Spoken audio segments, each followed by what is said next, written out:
Funding for Off 90 is provided in part by the Minnesota Arts and Cultural Heritage Fund and the citizens of Minnesota. Cruising your way on this episode of Off 90. We learn the history behind some elegant architecture in Owatonna. We stop in St. Charles and meet an artisan who works with wood. We attend a music festival in Houston. And we watch a performance by a dance troupe in Zumbrota. It's all just ahead, Off 90.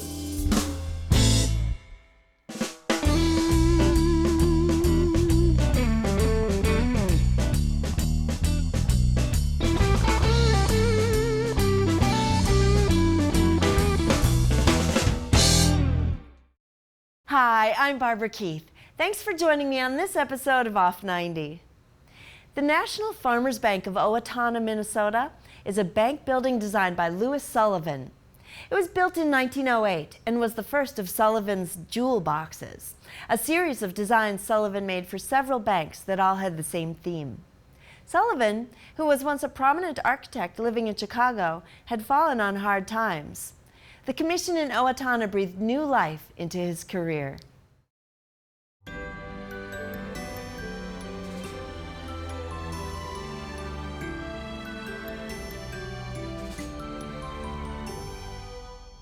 It's considered the most famous small-town bank in the United States.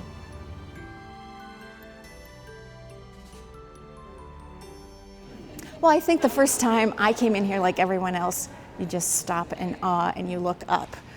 Everywhere you look, there's something beautiful and unique to look at. And there's a lot of really rich detail. Every time I come in, I see something new that I haven't noticed before.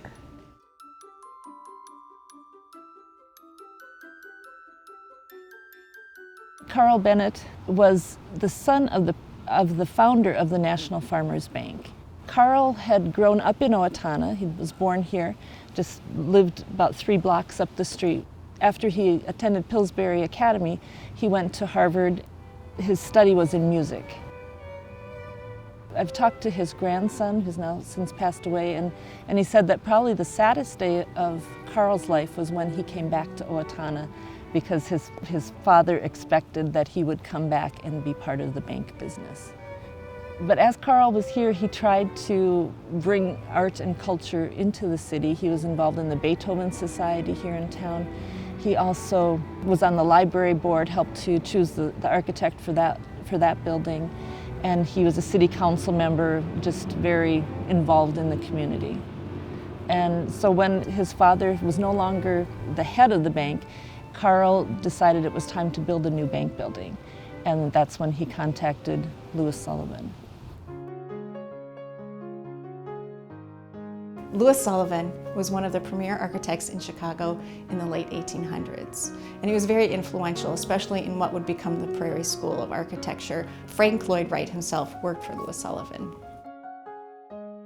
In the 1890s, you have a financial panic, so people aren't commissioning these large commercial buildings anymore. And then you also have changes in tastes, so his type of design was falling out of favor. And then he kind of got a reputation of being difficult to work with. So he was starting to have a decline in his career. So when Carl Bennett approached him and asked him to come and design a bank in this little town in Minnesota, he was happy to do it. And in October of 1906, that was the first time that Louis came to Owatonna, and he sat here in Central Park and looked across to where the old bank building was located, which was a 3-story, typical storefront almost. And as he sat here in Central Park, he had a kind of an idea of what he wanted to make, and so he actually sketched out the basic shape of the bank building that day. Carl felt so strongly that this was important to have a building that would be something for people to come and see. One of the things, it was the National Farmers Bank, so Louis Sullivan was also part of the Prairie School movement. You'll see the banks of windows, the earth tones, the browns, greens, blues. Sullivan loved to work with color. He said that this was going to be a symphony of color. The most significant feature on the bank building are the arched windows. And that can either be the sun rising or the sun setting on the prairie. In the bank itself, you'll see a lot of decoration that goes back to nature, leaves, the seed pod. That was an important thing that Sullivan talked about, how everything came out of the seed pod, and you'll notice small brown features in there that the leaves come out of. George Elmsley was a draftsman for Louis Sullivan and did a lot of the work for the decorative elements of the bank. Sullivan said that it was going to be like a jewel box. So you can look at it like a sunrise or sunset, but you could also look at it as a treasure box where people could put their things inside and be safe.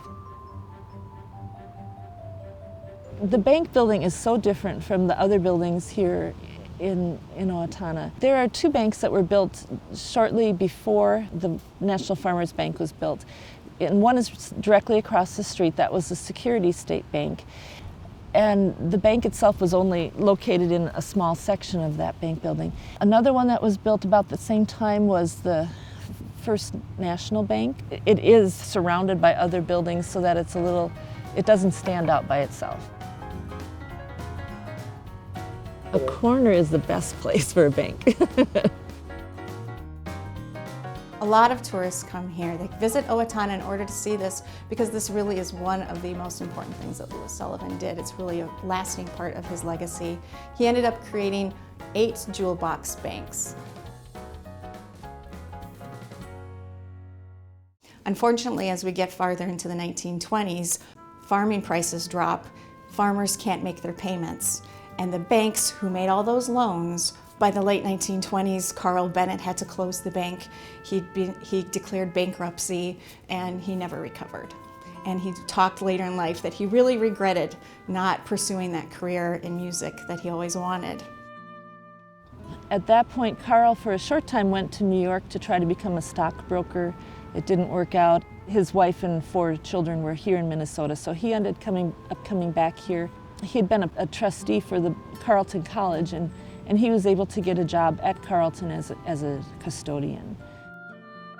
The bank was sold to a rival bank in town, and they came in and they did quite well and they grew. And by the 1940s, they'd grown so much that they really needed to do some changes to the building to make it work for them. Unfortunately, they didn't have the emotional attachment to the bank.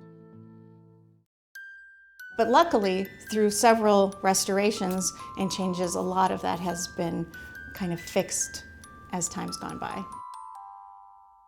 Through many renovations, the vault's been moved and the teller area has been completely changed. One of those 1950s renovations added the balcony that's over the teller area, and that allows visitors to go up there and really see everything in the building and all those wonderful details.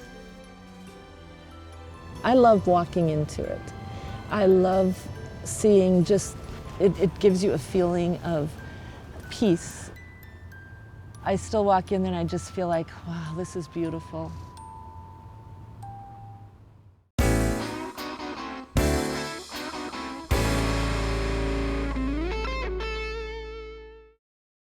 It's hard to imagine anything good coming from a gnarled old tree, but Thomas Blahnik understands the secret of the burl. These twisted, disfigured pieces of wood yield amazingly beautiful works of art. The grain of the wood dances to life as Thomas turns them carefully on his lathe. Join us as we follow an oak tree from the forest to fine art.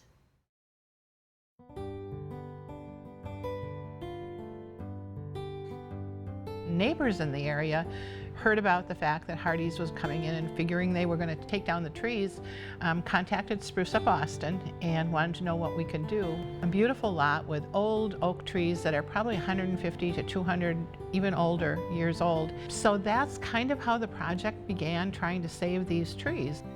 My name is Tom Blahnik and I am from St. Charles, Minnesota. I take wood that is rough and I turn it into decorative bowls.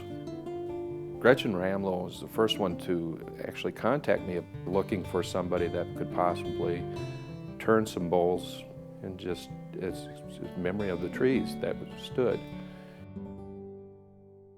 A burl is a distress in a tree, and all tree species can acquire it. It's basically the tree trying to heal itself. And for the outer, it looks pretty nasty when you look at it from the outside, but the grain patterns in it are probably one of the most beautiful that a tree can produce. It was probably about 3 weeks later. It was one of those terribly rainy days, and Tim Helleman, I believe his name was, who was a contractor for the project, called me and said, could you meet me on the lot and show me what we need to save from the trees? So I said, sure. So I, rubber boots and umbrellas, and we were tromping around out there, and I kind of showed him what we needed to save, because Tom Blahnik had told me what we needed to save, and he said, it's a go then. We'll do what we can. The wood from this project is oak, and there's a couple sizable burls that will make some interesting bowls. Well, primary tool that I use to turn is bowl gouge, and I have different size gouges, but I'd say 70% of my turning I use my half-inch bowl gouge. It seems like it's the most important tool in my arsenal.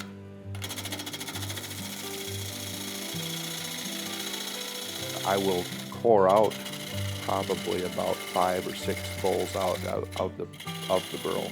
So the next step is I would finish the first bowl, and I would get that to the wall thickness that I want. And I try to go with the thinnest wall that I can, so the bowl will still keep its integrity. I think the idea of profile is something that evolves as you work in the art.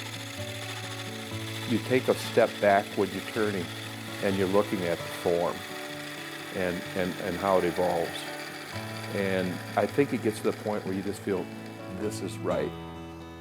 Well, then it's a process of drying after you've shaped the wood, and wood will move. It definitely will move when it dries, and it's what we call checking and cracking when it moves.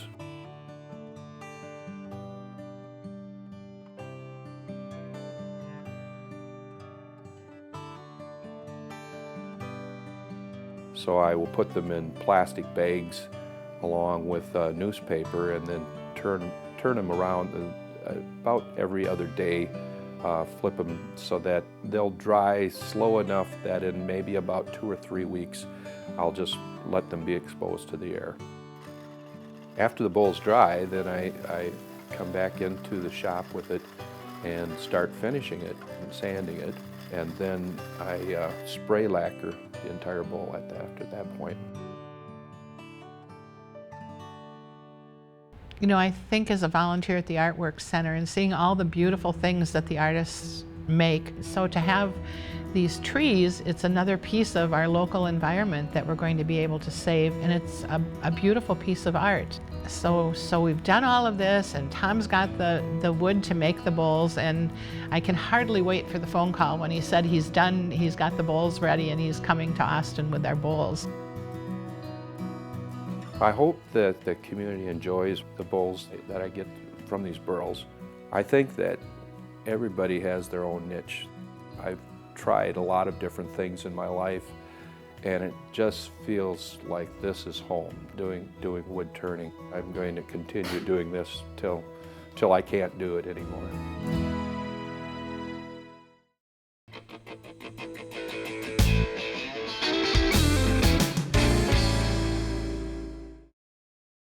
The Southeastern Minnesota Bluegrass Association, or Simba, has a goal, which is to provide the best traditional country and bluegrass music to Southeast Minnesota. The group hosts a few festivals each year. We caught one of their concerts at Cushion's Peak Campground, which is by the Root River Bike Trail near Houston. Here's one called Trouble. Woke up this morning, happy as could be. Looked out my window, what did I see? Coming up the sidewalk, just as big as day. Your trouble like I never had, dear, since you went away. Hello, trouble, come on in. Talk about heartaches, where the world you been? Ain't had no misery since you've been gone.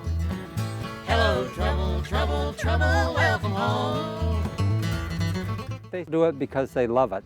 They're not making big money playing bluegrass. They might make bigger money with other genres, but most of our musicians have a love for the bluegrass, and that's why they're doing it. Make a pot of coffee, you can rest your sheep. Tell me those sweet lies, and I'll listen to you. I'm Darrell Ottman, and I am the president of Simba. Simba is Southeast Minnesota Bluegrass Association. Isn't it great to have the Bluegrass family back together again? Yay! Yeah. We're so appreciative and thankful and blessed to have you back together. And we're going to feature Mom over here on one called 100 Years From Now.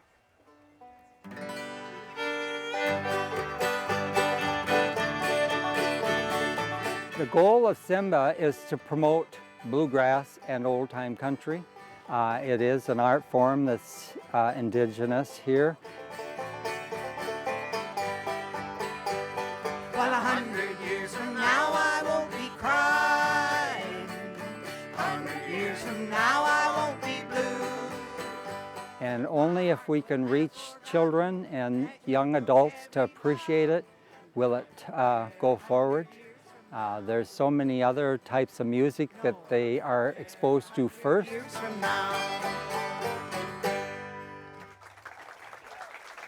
We're kind of like mold, because once they're exposed to it, it kind of grows on them. So that's true with our older persons and our younger ones, that after they're around it, they enjoy it.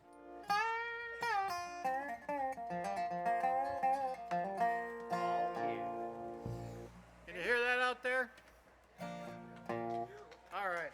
1, 2, 3.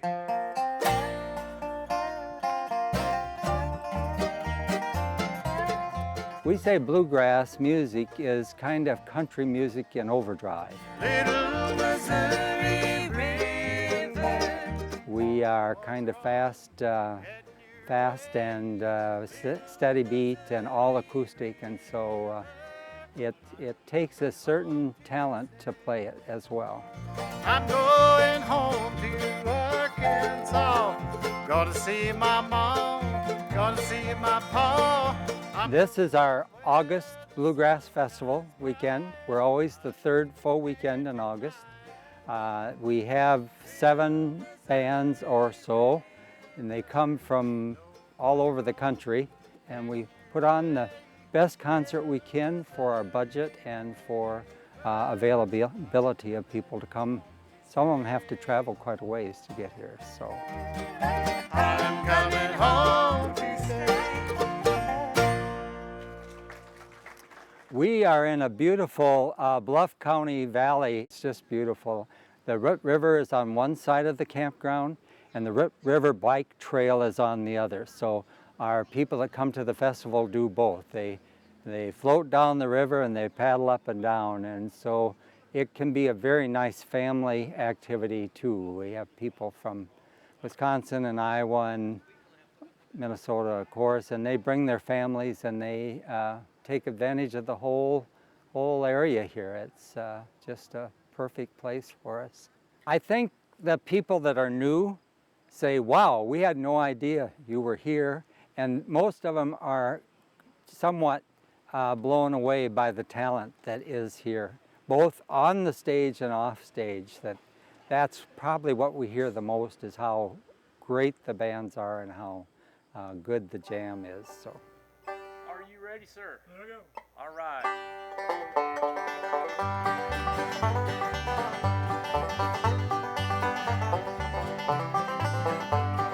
Well, we're going to continue on, and our mission is always trying to find new ways to involve people and get other people to come and meet this type of music.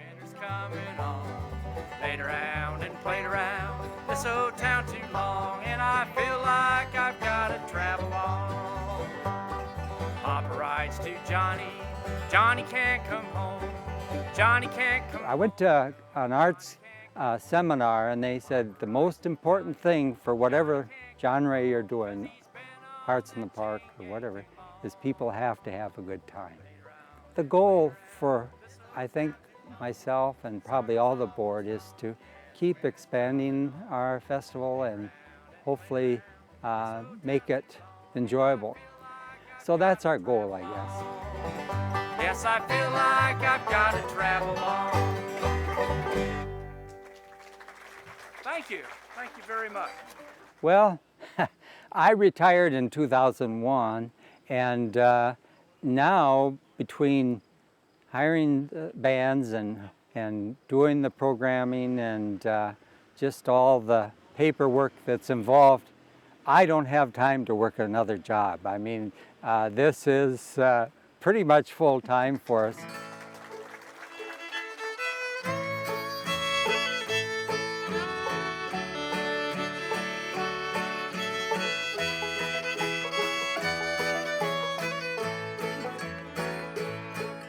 You'll always be my blue-eyed darling. I'll love you always as today. Well, I just want to add an invitation to have everybody come and see us and hear the music and see if these people live up to being friendly, welcoming people. Come and give us a try and see if they enjoy what we're enjoying. My blue skies now have turned to gray. You'll always be my blue-eyed darling, and in my heart you'll always stay.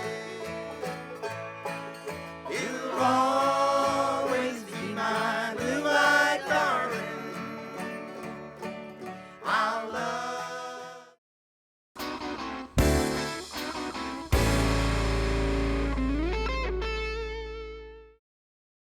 The Tamburitzans are a dance troupe from Duquesne University in Pittsburgh. They perform ethnic dances from several Eastern European countries. You can expect to see elaborately choreographed moves set to authentic traditional music with the flair and elegance of cultural attire at a Tamburitzan concert. We caught a performance at Crossings at Carnegie in Zumbrota.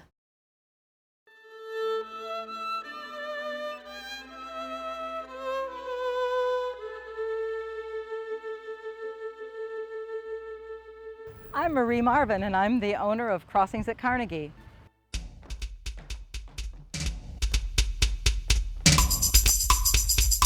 Crossings at Carnegie is an art center located in an old Andrew Carnegie building.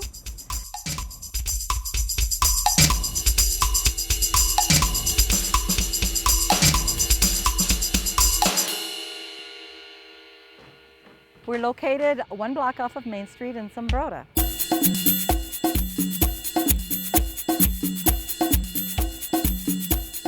So tonight we're going to see the Tamburitzans from Duquesne University.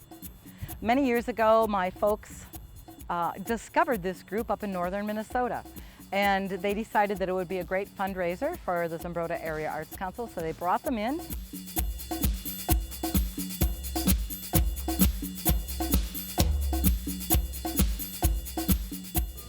I'm George Kresovich, and I'm the artistic director of the Duquesne University Tamburitzans.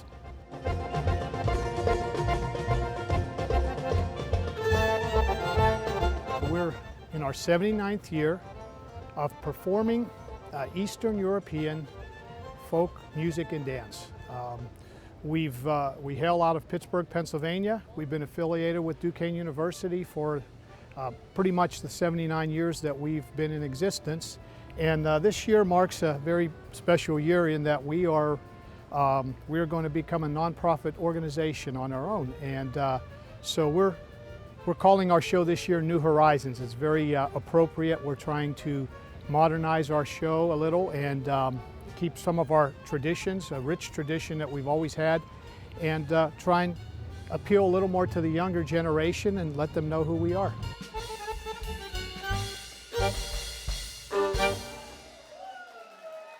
Well, we do have a rich culture with this organization. We primarily have been from the Croatian, Serbian, Slavic type background.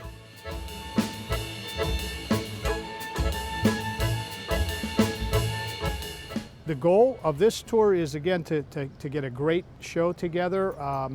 We traditionally like to play up here because this area up in here, the people are of a lot of European background. They understand our culture, and they help us to implement our music and dance and get it to a friendly audience, basically.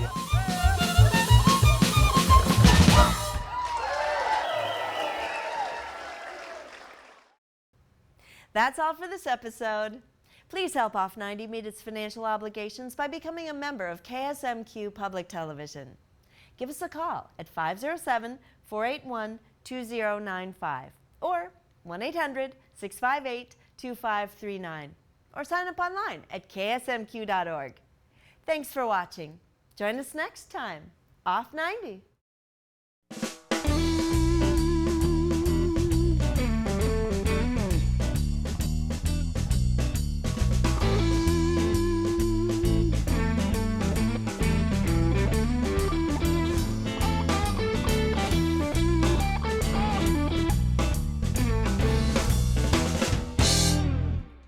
Funding for Off 90 is provided in part by the Minnesota Arts and Cultural Heritage Fund and the citizens of Minnesota.